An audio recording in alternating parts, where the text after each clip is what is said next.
um tempinho aqui botando as equações que a apostila começa falando lá na página 27. A apostila abre o capítulo falando de umas equações que não faz sentido ele ter escrito as equações, né? Porque tu vê, como tu percebe, tem uns símbolos aí, ó, que não fazem parte, esse Dzinho e essa cobrinha maluca aí, são símbolos matemáticos que não fazem parte da tua vida ainda. Alguns de vocês vão começar a entrar em contato com ele no que vem, certo? Mas só para tu saber e poder de repente comparar com aquilo que a gente estudou aqui e ver que tem alguma coisa a ver uma com a outra, eu trouxe as equaçõezinhas para a gente dar uma discutida. Lembrando que na aula passada nós estávamos falando das ondas eletromagnéticas, como é que elas são geradas, suas aplicações e suas características, certo? E nós paramos aqui na ultravioleta, estávamos falando da ultravioleta A, B e C. Então faltou falar raio-x e raios gama, eu quero dar uma revisada rápida. E vamos falar então rapidamente, antes de voltar às ondas eletromagnéticas, das equações de Maxwell. Tu vê, a maneira como o ser humano explica um fenômeno, ela veio sendo alterada ao longo da história. Desde que Oersted descobriu que corrente elétrica gera campo magnético, muita gente tentou explicar o fenômeno de um jeito, às vezes não foi tão legal, resolvia alguma parte dos problemas, mas não resolvia a outra, até surgiu uma ideia que realmente era poderosa e o pessoal abraçou e hoje é usada de maneira geral para entender o fenômeno.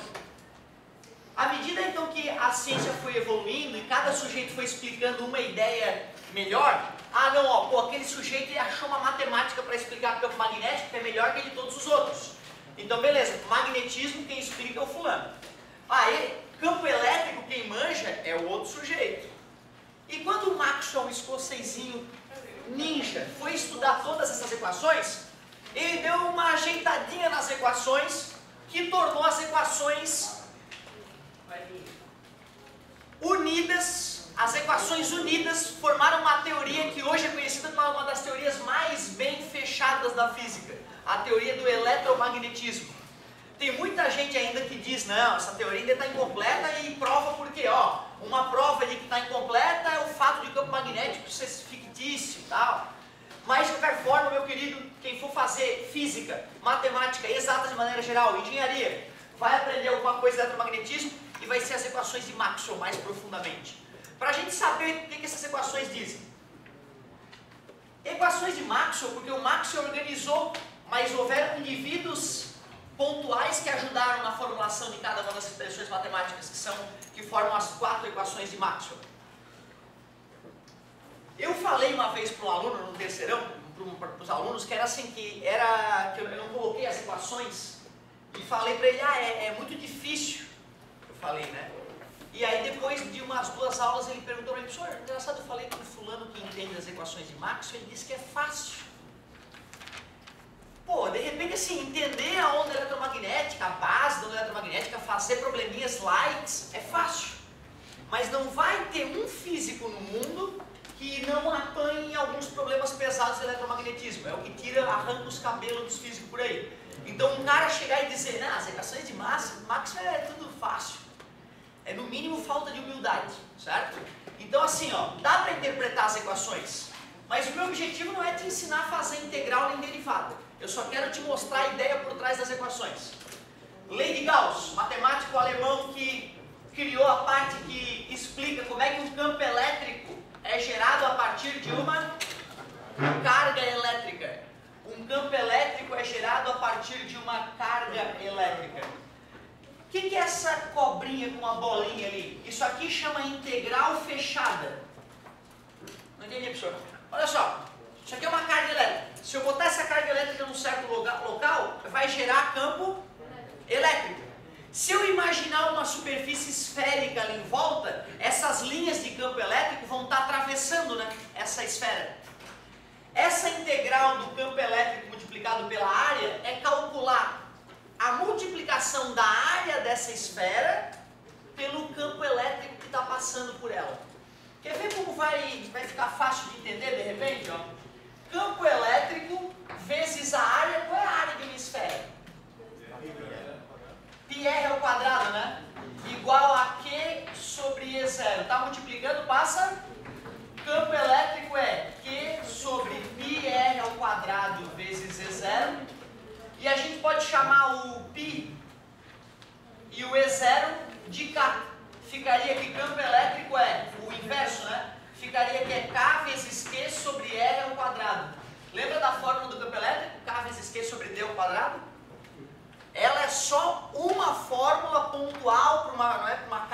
específica, mas na faculdade a gente não vai usar essa fórmula. A gente vai usar sempre esse cálculo integral e a partir dele chegar nas equaçõezinhas que nós te apresentamos hoje. Ou seja, isso aqui é muito mais poderoso do que saber o campo elétrico gerado apenas por uma carga, a uma distância f dela. De qualquer forma, tu vê, a lei de Gauss, a única coisa diferente do campo elétrico que nós aprendemos, campo elétrico é K vezes Q sobre D ao quadrado, é que está numa forma matemática diferente. Mas essa fórmula diz que carga elétrica gera campo elétrico. Só isso. Essa fórmula matematicamente está me dizendo que para eu obter um campo elétrico eu preciso de uma carga elétrica. Quando eu falo lei de Gauss aplicada ao magnetismo, tem aquela história de que as linhas de campo emergem do norte, penetram no sul. Não importa qual ímã eu pegue. Se eu pegar o ímã e não importa que parte do ímã eu vou enclausurar numa superfície fechada. Aquela bolinha ali significa que eu estou calculando dentro de uma superfície fechada. Todas as linhas de campo que vão emergir no norte, atravessando a superfície do lado de cá, vão ter que penetrar atravessando a superfície de novo. Essa aqui estava atravessando para fora, ia dar um sinal. Essa aqui está atravessando para dentro, ia dar outro sinal. Como o mesmo número de linhas atravessa para fora e atravessa para dentro, a soma desse fluxo dá zero. Certo?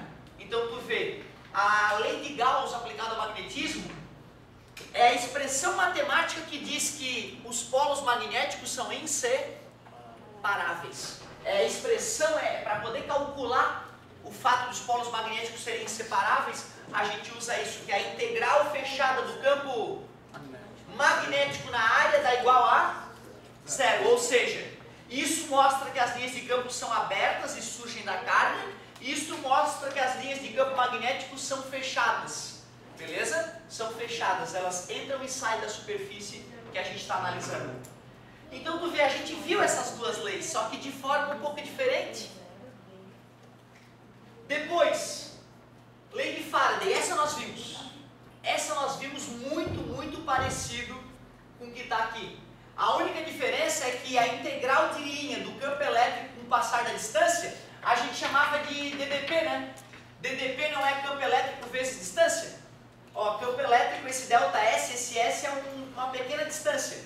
Multiplicando da força eletromotriz, isso aqui é a nossa força eletromotriz induzida, que é a variação do campo magnético com o passar do tempo. A nossa fórmula ficou assim, é bem parecida com essa.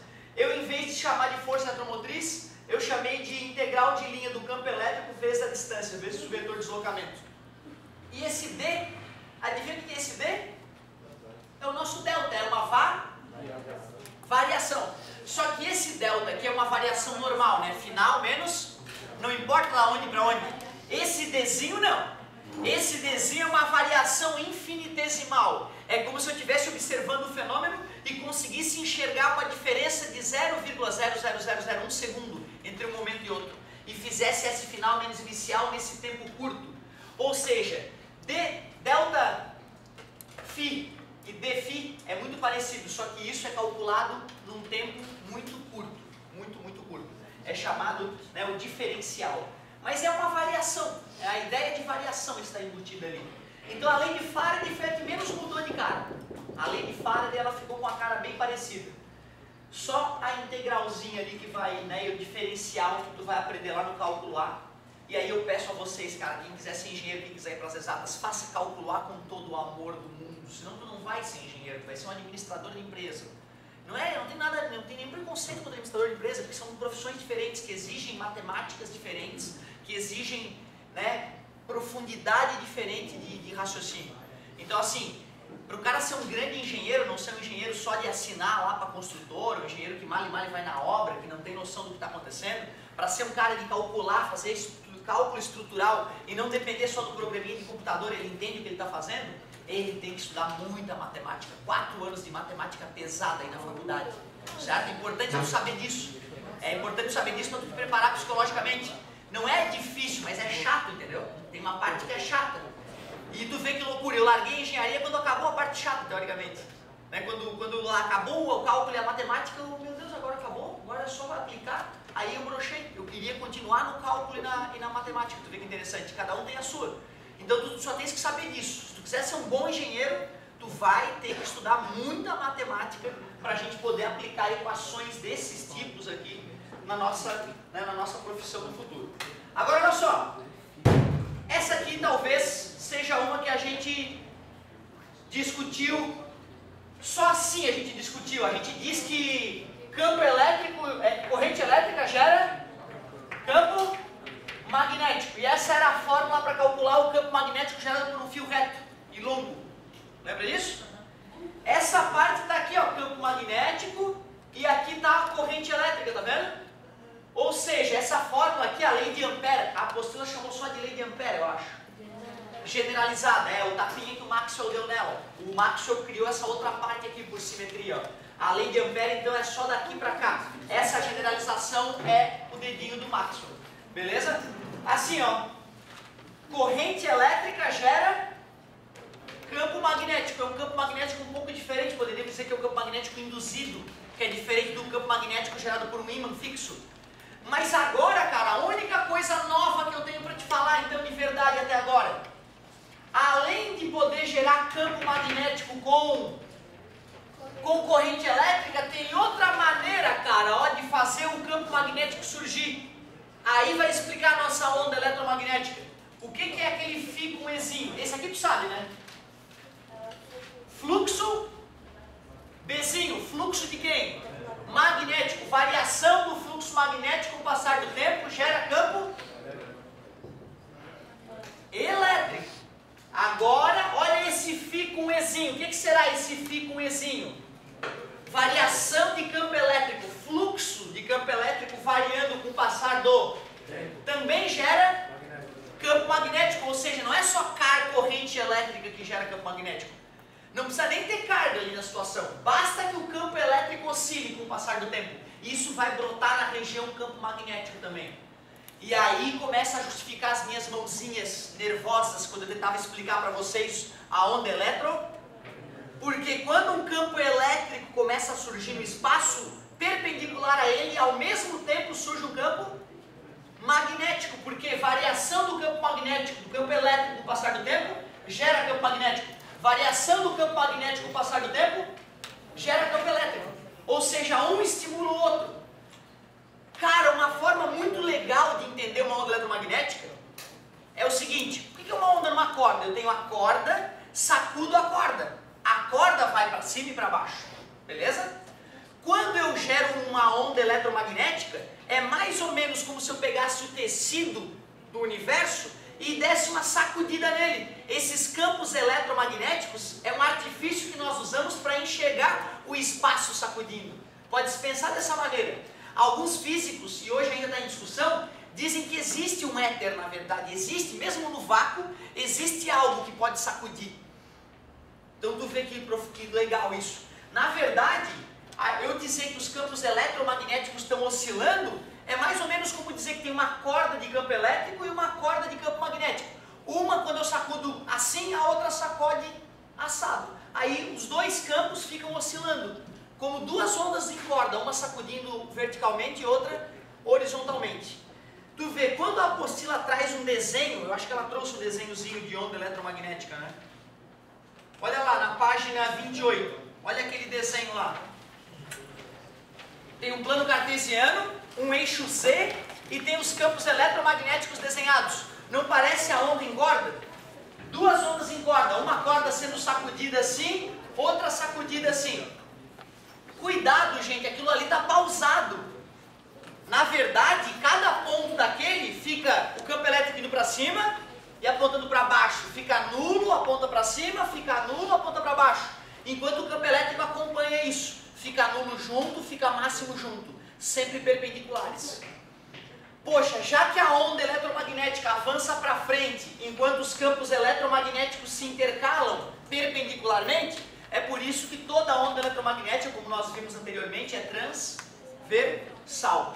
Ou seja, não dá para pegar o espaço e fazer ele sacudir que nem o ar, espremendo e esticando. É sempre a sacudida eletromagnética, é sempre transversal ao deslocamento.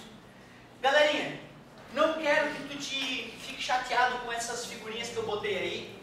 Eu só queria te mostrar que matematicamente no futuro, tudo aquilo que a gente aprendeu aqui na física vai ter uma cara diferente. E a única coisa nova mesmo para agora é que variação do fluxo de campo elétrico com passar gera campo. Nós já sabíamos que variação do campo com o passar do tempo gera campo elétrico, certo? Aí começa a ficar um pouco mais visível o que é uma onda eletromagnética, um campo estimulando o outro. Quando isso acaba, professor?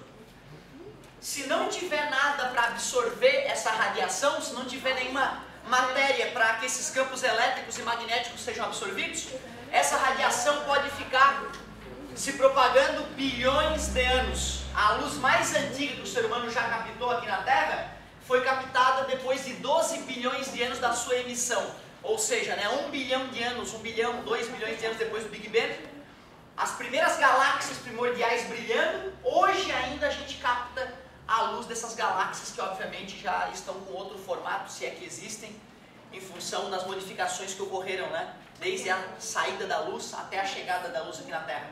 Por isso, inclusive, que a gente diz que olhar para o céu, né, é olhar o passado, em função de a luz ter uma velocidade definida. Aliás, alguém pode me relembrar qual é a velocidade da luz no vácuo? C igual a 3 vezes 10 na 8 metros por segundo. Pessoal, não se esqueçam, todas essas radiações eletromagnéticas são explicadas pelas mesmas equações. Campos elétricos e magnéticos oscilantes, um estimulando o outro. E agora vamos, e todas elas no vácuo empatam a velocidade. Todas andam na mesma velocidade no vácuo. Porém, se a gente vai falar de elas propagando no ar, vai mudar, tá? Cada uma delas vai ter uma velocidade um pouquinho diferente. Beleza? Então, quando a gente diz velocidade da luz, a gente está pensando no vácuo. Todas elas empatam. Pois não. Aqui é permeabilidade magnética e aquele outro Ezinho é a permeabilidade elétrica. Permeabilidade magnética e permeabilidade elétrica. Certo? Ótima pergunta. Ô galerinha, como é que se geram ondas de rádio?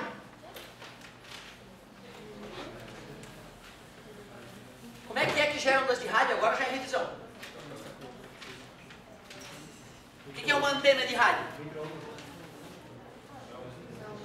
É que é tão assustador que tu não acredita, é um pedaço de fio, cara. É um pedaço de fio, é um pedaço de fio esticado, isso é uma antena. Professor, pode ser uma barra metálica, qualquer condutor. Um condutor esticado, reto, é uma antena. Como é que eu faço essa antena emitir ondas de rádio? Basta ela existir, já está emitindo? Não. Até está emitindo, mas não onda de rádio, né? Está emitindo outro tipo de onda. Infravermelho, tudo emite infravermelho desde que seja acima do 0 Kelvin, certo? Tudo emite infravermelho desde que seja acima do 0 Kelvin.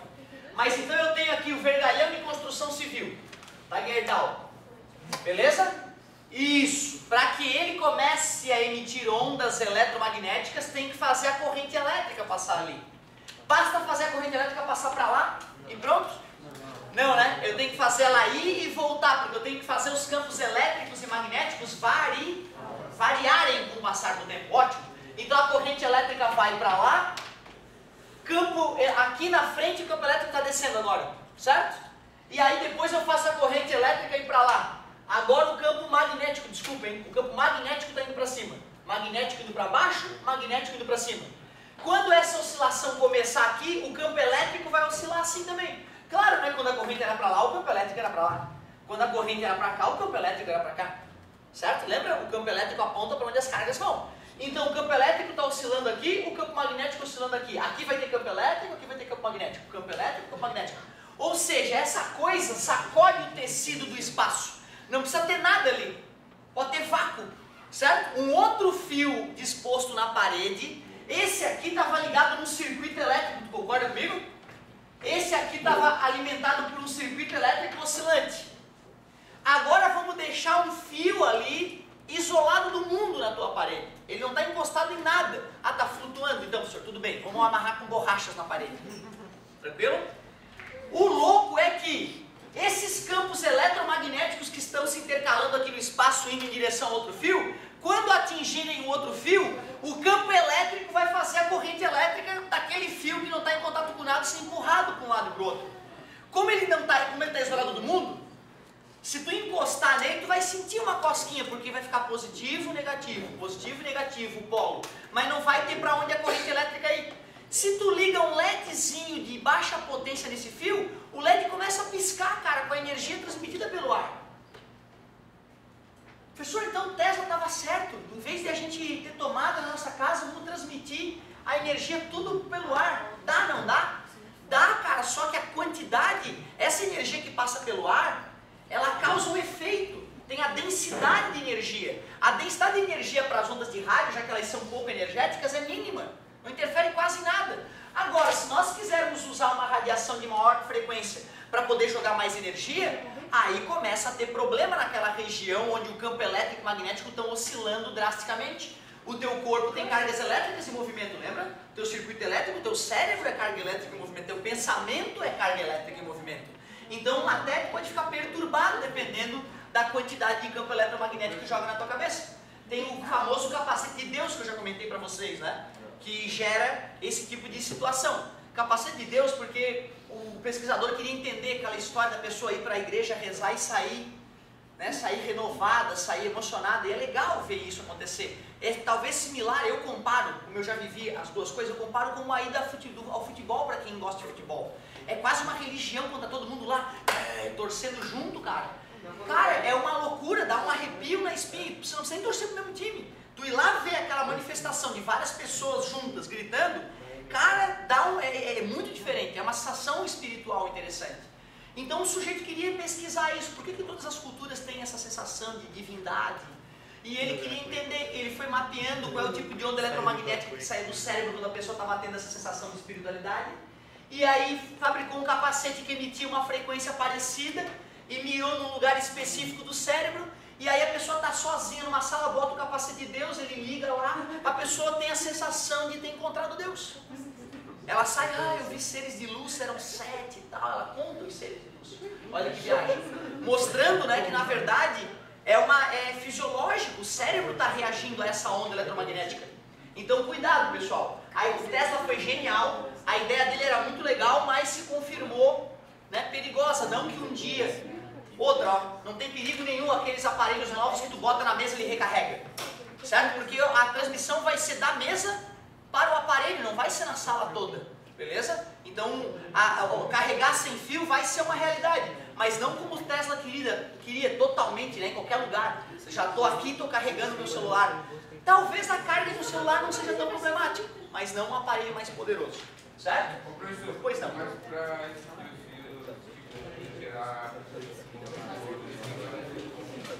Pois isso é que é interessante.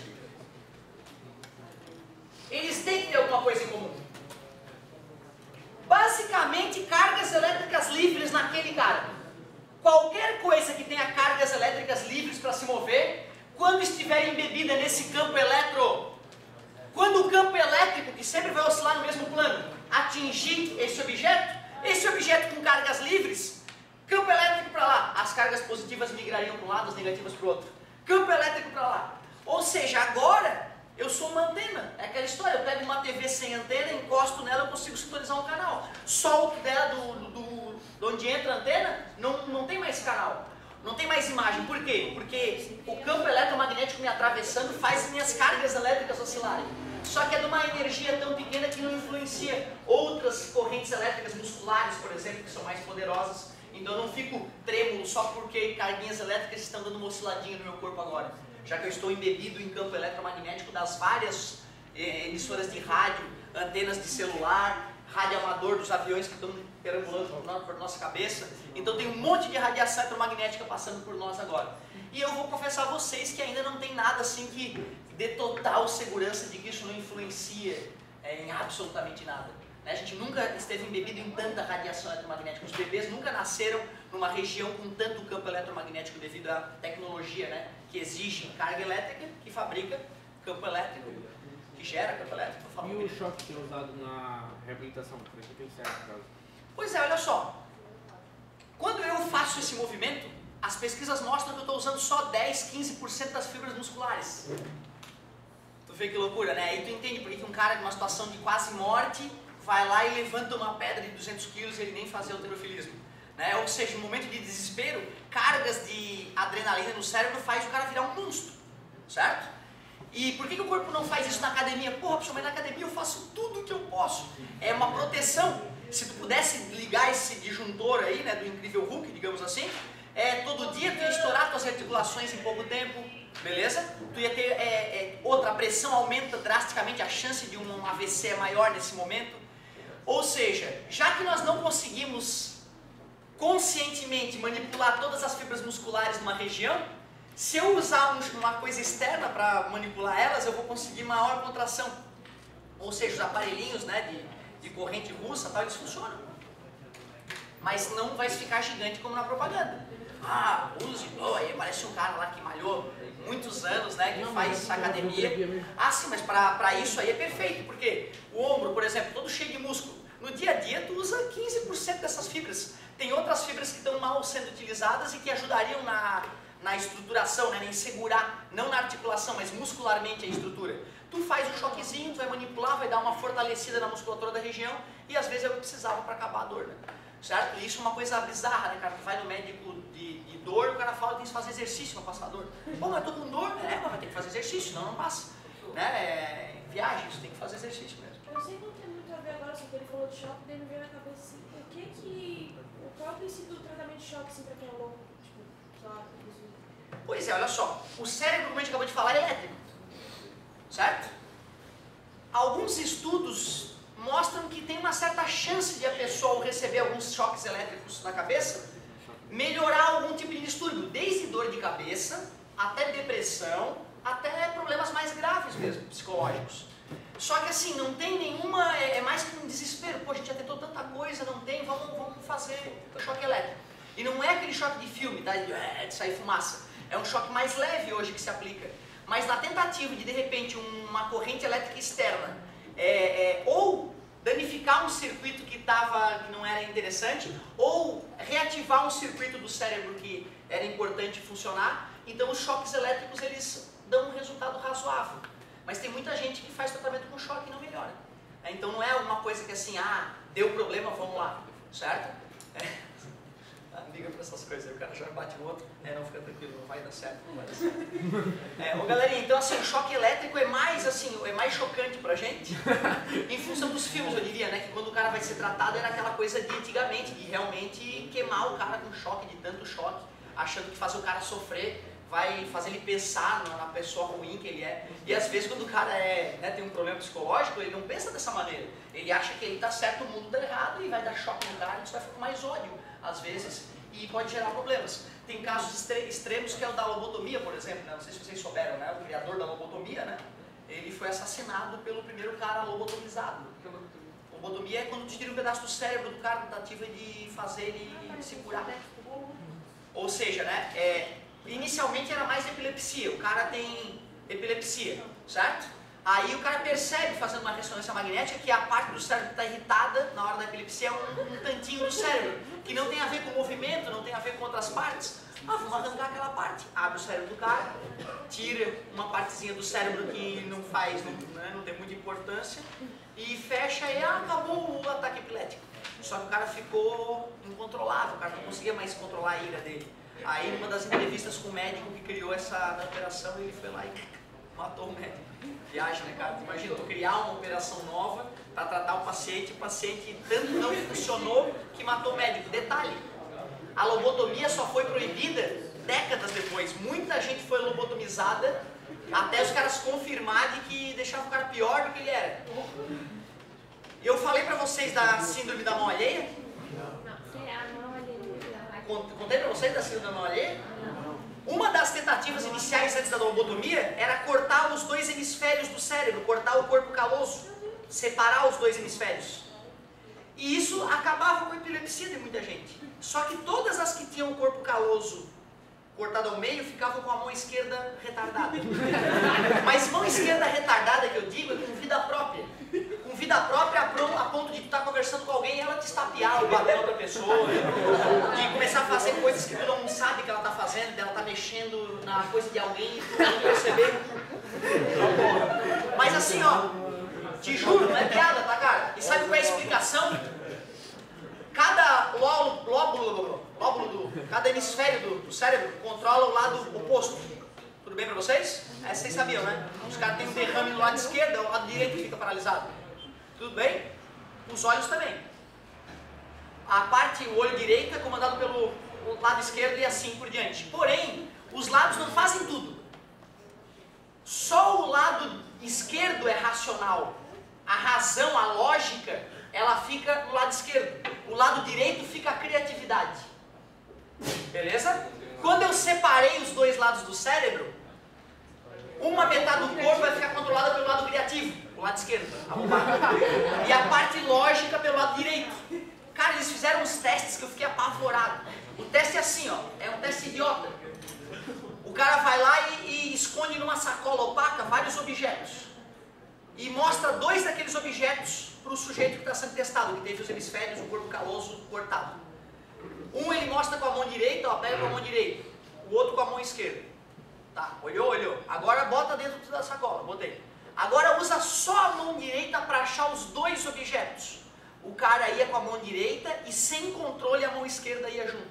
O pesquisador falava, tu não pode, tira a mão esquerda, mas eu não estou usando a mão esquerda. E a mão na frente dele, ele nem enxergava a mão dele ali. Isso não era com uma pessoa, todas que tinham o corpo caloso dessecado se comportavam assim. Aí a outra me apavorou. Tampa um olho. Que objeto é esse? Uma maçã? Tá. Agora tampa o outro olho. Que objeto é esse? A mesma maçã. Não sei, nunca vi. Dá para acreditar que um olho não reconhece o objeto, o outro olho reconhece? Resumindo, o cérebro humano é uma caixinha de surpresas, nós não fazemos ainda ideia do que acontece ali dentro. A mágica acontece ali dentro. E nós estamos quase chegando a ponto de filmar a movimentação de proteína lá dentro. Então nós vamos aprender a fazer upload de informação, download de informação. Vai acontecer. Mas precisamos de alguns de vocês estudando física. Física! Como é que gera? Corrente elétrica oscilante em fio. Como é que gera? Corrente oscilante em fio. O fio não resistiria. Seria tanto efeito Joule que ele derreteria. Válvulas eletrônicas especiais. Mas todas elas, galera, são cargas elétricas? Todas. Oscila mais lentamente, só mais 100 milhões de vezes por segundo. Aí aqui começa a oscilar mais de 100 milhões de vezes por segundo. Aqui mais ainda. E na hora que eu cheguei aqui já não é mais um dispositivo que o ser humano inventou. É o dispositivo que Deus inventou. A partir daqui é o átomo que está gerando. Os elétrons sacudindo no átomo geram infravermelho. Se sacode um pouco mais rapidinho, luz. E essa luz é gerada na superfície, nas primeiras camadas dos elétrons. O infravermelho é um pouco mais interno. O ultravioleta sai mais de dentro do átomo ainda, camadas mais energéticas. Então, o que é isso aqui, basicamente? Toda essa radiação é gerada por átomos. Eletrosfera oscilante. Na química, tu viu isso? O elétron está orbitando uma certa região. Recebe um fóton de energia, fica excitado e começa a orbitar um orbital mais externo. Quando ele volta para a casa dele, ele devolve energia na forma de luz. E essa luz pode ser desde infravermelho até ultravioleta. Na verdade, luz é uma casquinha que a gente enxerga, não se esquece. Pois não. Tem um aparelhinho para fluoterapia de infravermelho, um negócio que bota na região que botava um problema lombar, aí só isso resolveu. Claro. Eu queria entender. Ótimo. O infravermelho não tem a ver com a temperatura? Quando tu bota mais infravermelho, vai aquecer a região. E ao aquecer a região, o que acontece com os vasos capilares e os vasos sanguíneos de maneira geral? Se dilatam. Ao se dilatar, fica até avermelhada a região, claro, mais sangue. E por onde é que vem a cura do corpo? Não é pelo sangue, certo? Que a gente traz as proteínas e traz os glóbulos brancos para tirar a infecção, para tirar, né, o problema da região. Então é por isso, o infravermelho aumenta a circulação na região e ao aumentar a circulação, aumenta o tempo de cura. Mas o cabeça pode dar uma explicação, mas a gente vai estudar. Funciona, só que de repente a bolsa de água quente vai atingir o corpo só por condução. Vai ter que esquentar a pele primeiro e depois a camadinha de gordura embaixo da pele até chegar à musculatura. O infravermelho ele penetra um pouco mais, então é um processo um pouco diferente, mas a bolsa também ajuda. Pois então, olha só, o gelo ele é anti-inflamatório, analgésico, certo?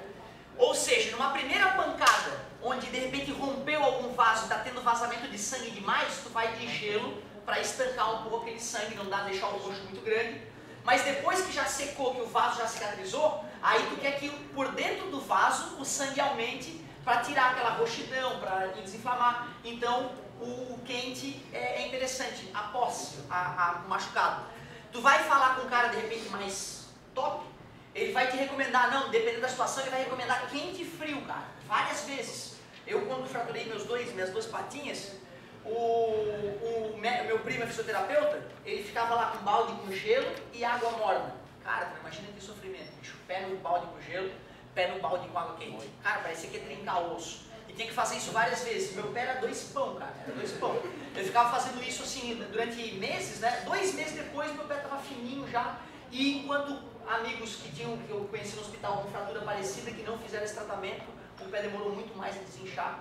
Então tu vê, às vezes o choque térmico, quente e frio é uma saída legal também. Não pode dar Não, assim, tu não fica, ele tem temperaturas, né? Não é nada de absurdo, dá dor e tal, mas não tem maiores problemas.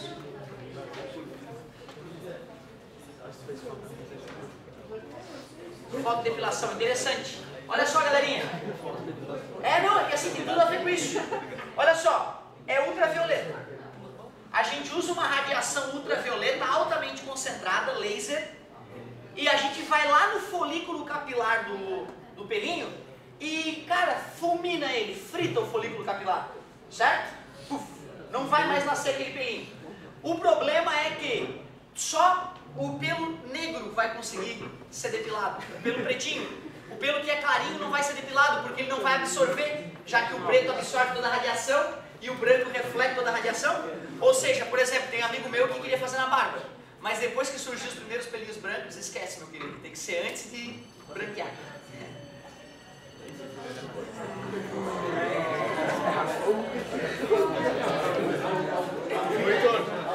Ó, interessante, só para finalizar o comentário, interessante o que o colega falou, tem um que tu compra para fazer em casa.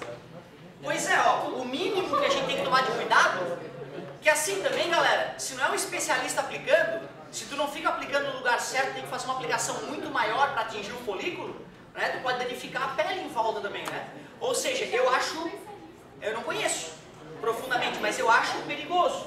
Não vamos esquecer que ao longo da história houveram vários produtos de beleza que eram incríveis e que depois se descobriu que fazia mal, certo? Então tem que ter um pouco de cuidado. Como é uma radiação ionizante, né? Certo?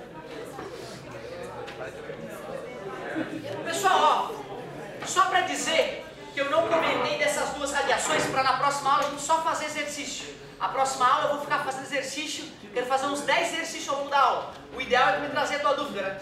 Professor, pô, esse aqui eu não consegui fazer. Só 2 comentáriozinhos rápidos. Sabe como é que se gera raio-x? Tu tem que pegar um elétron, acelerar ele próximo da velocidade da luz e chegar e dar uma pancada numa placa metálica. Assim ele vai desacelerar tão rápido que a energia que estava acumulada na energia cinética dele vai ser liberada na forma de raio-x. Resumindo, máquina de raio-x não é radioativa. A galera tem que se proteger com placa de chumbo na hora de tirar, o técnico principalmente, né? Porque se ele ficar recebendo essa radiação ao longo da vida, tem chance da, né, alteração no DNA, tumorzinho. Agora olha só, o importante é de saber que raio-x é gerado pela abrupta desaceleração de um elétron. Tu pega o elétron emitido por uma lâmpada, acelera com uma DDP alta e na hora que ele está bem rápido faz bater na placa. Desacelerou, emite raio-x. Desligou a máquina da tomada, acabou o raio-x. Pode lamber a máquina, inofensiva. Beleza?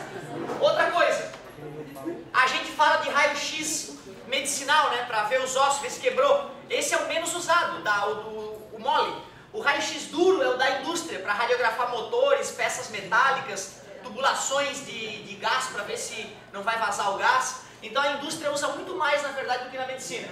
E raios gama? Aí sim, material radioativo, fusão, fissão nuclear. Aí tem a ver com bomba atômica, ou seja, a radioterapia, na verdade, deveria ser gamoterapia, porque é com raios gama, certo? É um material radioativo que a gente vai abrir próximo do tumor da pessoa e bombardear, cara, com uma coisa bizarra o tumor da pessoa. Mas a pele em volta vai sofrer, os órgãos em volta vão sofrer, ou seja, é uma tentativa meio desesperada de minar o tumor devido à radiação nociva, beleza?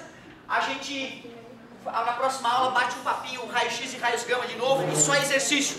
Façam exercício em casa, por favor!